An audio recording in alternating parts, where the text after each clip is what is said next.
I did a debate in Delaware with Douglas Wilson about 10 years ago. And we debated the existence of God. And Doug Wilson he's a Calvinist. We've done 2 debates. And when I asked him about Psalm 137:9, should we be happy to dash babies against the rocks? He said, yes. And some of the Christians were even gasping. And so I thought, oh, well, then should we be happy, as Jesus said, to beat some of our slaves harder than others? And he said, yes, we should. But at the end of the debate, it was really a long debate, some guy came up to ask a question. And he said, here's my question, Mr. Barker. You know, I thought I'd heard every question in the world. He came up and he said, are you a practicing homosexual?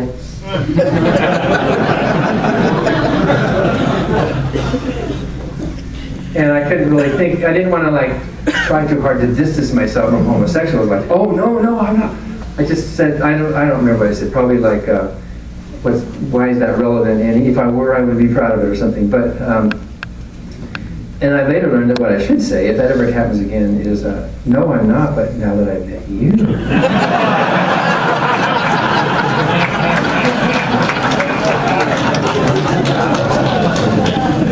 But why was he asking me that question? Because he was imagining that we atheists are struggling with some secret sin. And we don't want any moral restraints. We don't want God to restrain us. If you've read any of Lee Strobel's books, The Case for Faith, that's all his argument is, that you atheists have some psychological reason not to want to submit to moral authority. That's why, you know. So, if you had been a little bit informed, at least, about the Bible, please don't torture yourself. Don't become a Bible scholar unless you really like that kind of thing, right? There's better things to do with your life. If that would have impressed me somewhat. And then morality. If you had shown that, because I used to preach, that without God in the Bible, we are ships without a rudder. We are ships without a sail. We are machines without an operator's manual. We don't know what, the Bible and God give us what is right and wrong. And if you could just point out, first of all, that biblical morality is not that admirable. The role models of the Bible are people that we probably want to lock up if they were living in our neighborhoods. And also point out that Christians themselves don't agree on what those moral principles are.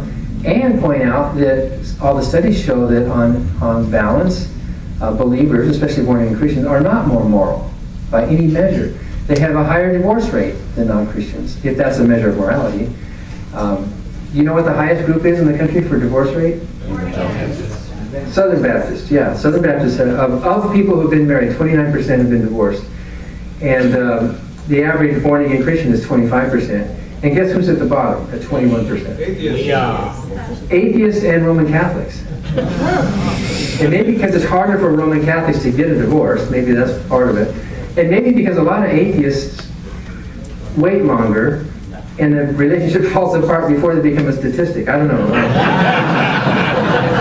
I don't know if that was. But in any event, whatever the reasons are, it puts the lie to the claim that somehow being a believer makes you a more moral person. So, and then of course on morality, pointing out that there are many naturalistic explanations for the origin of morality, evolutionary explanations. I just finished Franz de Waal's book, The Age of Empathy, which I think is pretty powerful, showing chimpanzees, dolphins, whales, and even dogs are showing some kind of sorrow in basically what we would call moral things. And that we human primates are more complicated, obviously, because our brains are bigger, but we are still part of that continuum, that there's a naturalistic explanation for moral behavior and so on. That would have impressed me. Again, I would not have converted overnight, but showing that the whole point of us Christians saying that we have somehow something special, if you would just show, hey, I give to charity too. I know somebody who built a hospital. I know we also give, and we march shoulder to shoulder with the people in the civil rights movement. And the final thing is purpose. I would have thought without Jesus there was no purpose in my life, no meaning in life. And that's the subject of my next book with Ulysses Press, is going to be about purpose. What is the purpose? Is there a purpose of life? And I closed my debate with George last month, His Eminence Cardinal George Bell, by pointing out that most people don't come to their faith because of contemplating the second law of thermodynamics, or because they're struggling with the ontological arguments. Those are after the fact arguments. Most people come to their faith because they want community and meaning and purpose in their life and love and all that. And I said during that debate, there is no purpose of life. And we should not want there to be a purpose of life. Because if there were a purpose of life, then that would cheapen life. That would make us secondary. That would make us servants or tools of whoever made that hammer that hangs on the wall for its purpose or whatever. We would be slaves, basically, to some higher authority, which would cheapen and minimize, in which case, with God, we are nothing. But in the cosmic picture, there is no purpose of life, and it's a good thing there isn't, because that allows us then, in the immediate picture, to find purpose or to make purpose in life. There's no purpose of life, but there's purpose in life. As long as there's problems to solve, as long as there are, hunger to lessen, or beauty to create, or knowledge to gain, or inequality to eradicate, or oppression to resist, or whatever. As long as there's a problem that needs to be fixed, we have a purpose in our lives. And I bet most of us here are working in causes that are very, very purposeful. Like what Elizabeth Cady Stanton did, an atheist who worked for half a century for women's rights. Who's to say she lived a purposeless life?